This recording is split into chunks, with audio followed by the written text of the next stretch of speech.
Pride and Prejudice. By Jane Austen. Chapter 39.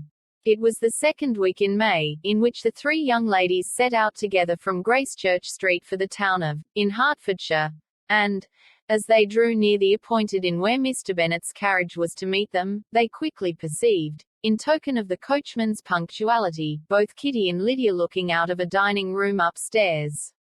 These two girls had been above an hour in the place, happily employed in visiting an opposite milliner, watching the sentinel on guard, and dressing a salad and cucumber. After welcoming their sisters, they triumphantly displayed a table set out with such cold meat as an inn larder usually affords, exclaiming, "Is not this nice? Is not this an agreeable surprise? And we mean to treat you all," added Lydia, "but you must lend us the money, for we have just spent hours at the shop out there." Then, showing her purchases, "Look here, I have bought this bonnet.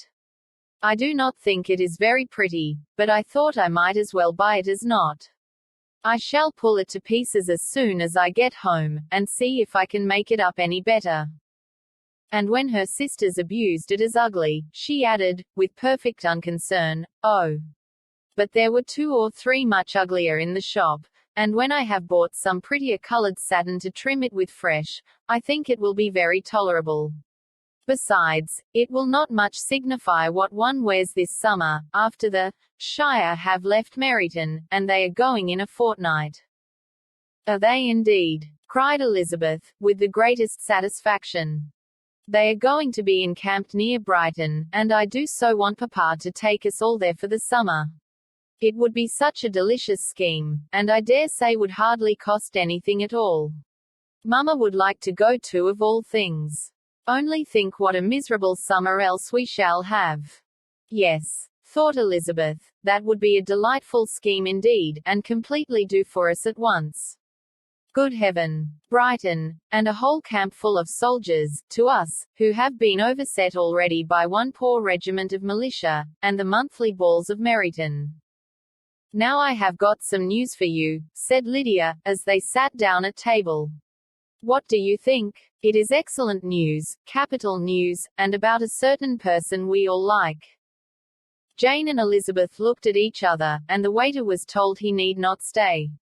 Lydia laughed, and said, "That is just like your formality and discretion. You thought the waiter must not hear, as if he cared. I dare say he often hears worse things said than I am going to say. But he is an ugly fellow. I am glad he is gone. I never saw such a long chin in my life. Well, but now for my news. It is about dear Wickham. Too good for the waiter, is it not? There is no danger of Wickham's marrying Mary King. There's for you. She is gone down to her uncle at Liverpool, gone to stay. Wickham is safe. And Mary King is safe," added Elizabeth, "safe from a connection imprudent as to fortune. She is a great fool for going away, if she liked him." "But I hope there is no strong attachment on either side," said Jane.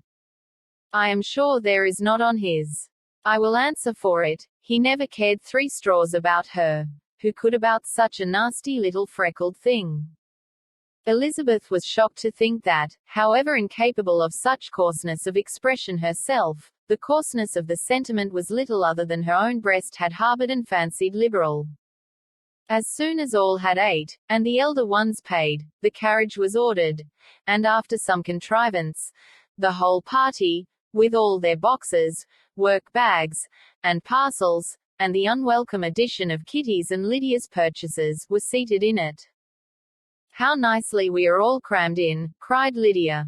"I am glad I bought my bonnet, if it is only for the fun of having another bandbox. Well, now let us be quite comfortable and snug, and talk and laugh all the way home. And in the first place, let us hear what has happened to you all since you went away. Have you seen any pleasant men? Have you had any flirting? I was in great hopes that one of you would have got a husband before you came back. Jane will be quite an old maid soon, I declare. She is almost 23. Lord, how ashamed I should be of not being married before 23. My Aunt Phillips wants you so to get husbands, you can't think. She says Lizzie had better have taken Mr. Collins, but I do not think there would have been any fun in it. Lord, how I should like to be married before any of you, and then I would chaperone you about to all the balls. Dear me, we had such a good piece of fun the other day at Colonel Forster's. Kitty and me were to spend the day there, and Mrs. Forster promised to have a little dance in the evening. By the by, Mrs. Forster and me are such friends. And so she asked the two Harringtons to come, but Harriet was ill, and so Pen was forced to come by herself. And then, what do you think we did? We dressed up Chamberlain in woman's clothes on purpose to pass for a lady. Only think what fun. Not a soul knew of it, but Colonel and Mrs. Forster, and Kitty and me, except my aunt, for we were forced to borrow one of her gowns, and you cannot imagine how well he looked. When Denny, and Wickham, and Pratt, and 2 or 3 more of the men came in, they did not know him in the least. Lord, how I laughed! And so did Mrs. Forster. I thought I should have died. And that made the men suspect something, and then they soon found out what was the matter. With such kinds of histories of their parties and good jokes, did Lydia, assisted by Kitty's hints and additions, endeavour to amuse her companions all the way to Longbourn. Elizabeth listened as little as she could, but there was no escaping the frequent mention of Wickham's name. Their reception at home was most kind. Mrs. Bennet rejoiced to see Jane in undiminished beauty, and more than once during dinner did Mr. Bennet say voluntarily to Elizabeth, "I am glad you are come back, Lizzie." Their party in the dining room was large, for almost all the Lucases came to meet Maria and hear the news, and various were the subjects that occupied them. Lady Lucas was inquiring of Maria, after the welfare and poultry of her eldest daughter.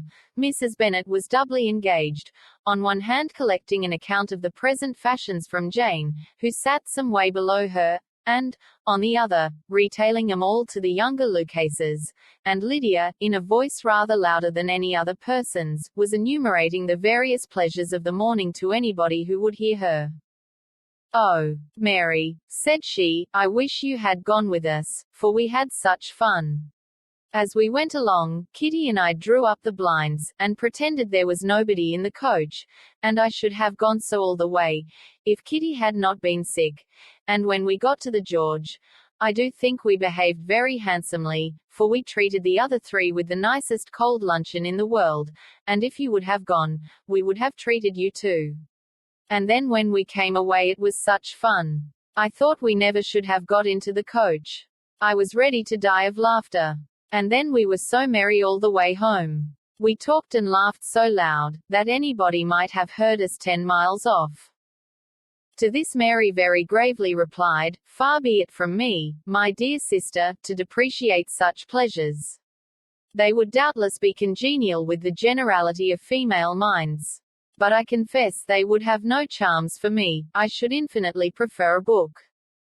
But of this answer Lydia heard not a word.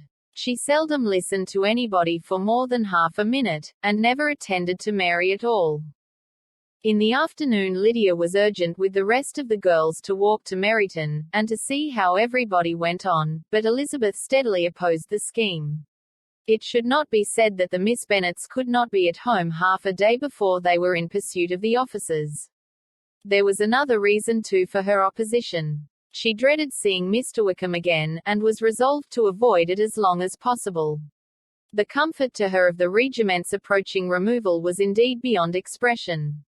In a fortnight they were to go, and once gone, she hoped there could be nothing more to plague her on his account. She had not been many hours at home before she found that the Brighton scheme, of which Lydia had given them a hint at the inn, was under frequent discussion between her parents. Elizabeth saw directly that her father had not the smallest intention of yielding, but his answers were at the same time so vague and equivocal, that her mother, though often disheartened, had never yet despaired of succeeding at last.